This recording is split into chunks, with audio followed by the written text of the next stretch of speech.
Hello, I'm the Commander Zander. I remember it so that a standard critic doesn't have to, and neither should you. The Incredibles, one of Pixar's finest movies.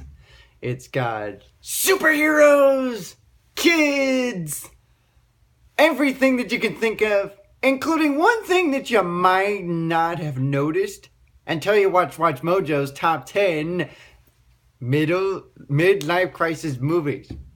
And they put The Incredibles on that list. So in other words, they feel that The Incredibles, as childish as it may be, is considered a midlife crisis movie. But should we really consider it? Let's delve into the facts. Well, for those who don't know, there's going to be spoilers for those who have not seen the movie. So if you haven't seen the movie and you don't want me to ruin it for you, don't watch the video. But for the rest of you, here's how the movie goes. Mr. Incredible is, well, incredible. But he's also gone through the undergrounds. Superheroes have to go undercover now because nobody wants the superheroes anymore. The superheroes now have to live daily, normal lives. So Mr. Incredible finds his typical cubicle office job. Oh, by the way, he's big in all sorts of ways. And he's struggling through the real world. He wants to relive the glory days. And he even has his own office where it has all his mentions and honorables and all that stuff. And he's reminiscing about the past. And he wants to rediscover it again. And quite frankly, who doesn't want to do that?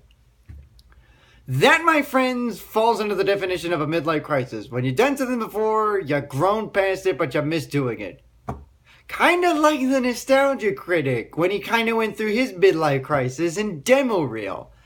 When Doug Walker decided, you know what, let's try something new. It didn't work out, he missed the character that he did the most, and he wanted to bring him back and ultimately did. And if you want to see my review of it, go check it out. Otherwise, I'm sure the Nostalgia Critic has done that and is awesome. Which, by the way, when the hell is that coming out on DVD? I thought that was. But that's besides the point. I'm losing focus here.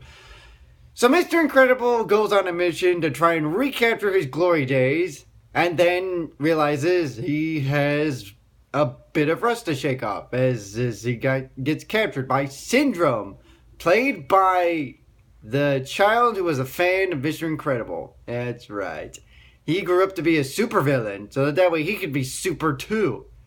Except he's the villain, not the hero. Which means the rest of the family, as powerful as they are, has to go and save Mr. Incredible. And now heroes can relive their glory days again, pretty much. The Incredibles does fall under midlife crisis movie because of the fact that Mr. Incredible went through his career, has to move on from it, misses it, goes through regular life, and decides, hey, you know what? I'm in a midlife crisis, I have to relive my glory days. That falls under the definition of midlife crisis. And you're probably not going to notice it right away because when you're watching The Incredibles, well, obviously, you're not thinking of midlife crisis. But in a way, this works for adults too, because adults do understand what Mr. Incredible is going through. They are going to have a midlife crisis as well. And they can relate to Mr. Incredible that way. So not only is The Incredibles good for kids, which is typical of most Pixar movies, but in this particular one, it's good for the adults too, because they can connect to Mr. Incredible. They can relate to Mr. Incredible. They understand what Mr. Incredible is going through because he misses what he did the most and he's reliving the glory days. Hell, Doug Walker can relate to that. He did the Nostalgia Critic and missed it and brought it back. He kind of went through a midlife crisis too, though not like in the fashion that Mr. Incredible did. But if you ever want to consider The Incredibles as something as more than a childhood movie, think of it as midlife crisis, because everyone is going to go through a midlife crisis at some point.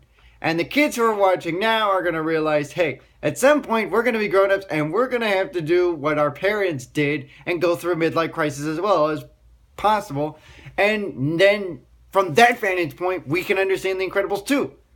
So The Incredibles is in a way, The Incredibles is a generational type thing because every generation is going to eventually grow up, go through their midlife crisis, but they're going to start as a kid, enjoy The Incredibles, understand the kid point of view, grow up, go through a midlife crisis, and from that vantage point, get The Incredibles as well. The Incredibles is a terrific movie, and it also has to be considered a midlife crisis because of what Mr. Incredible goes through, but by golly, is he incredible. I'm the Commander Zander. I remember it so that it's time to break down and do it, neither should you!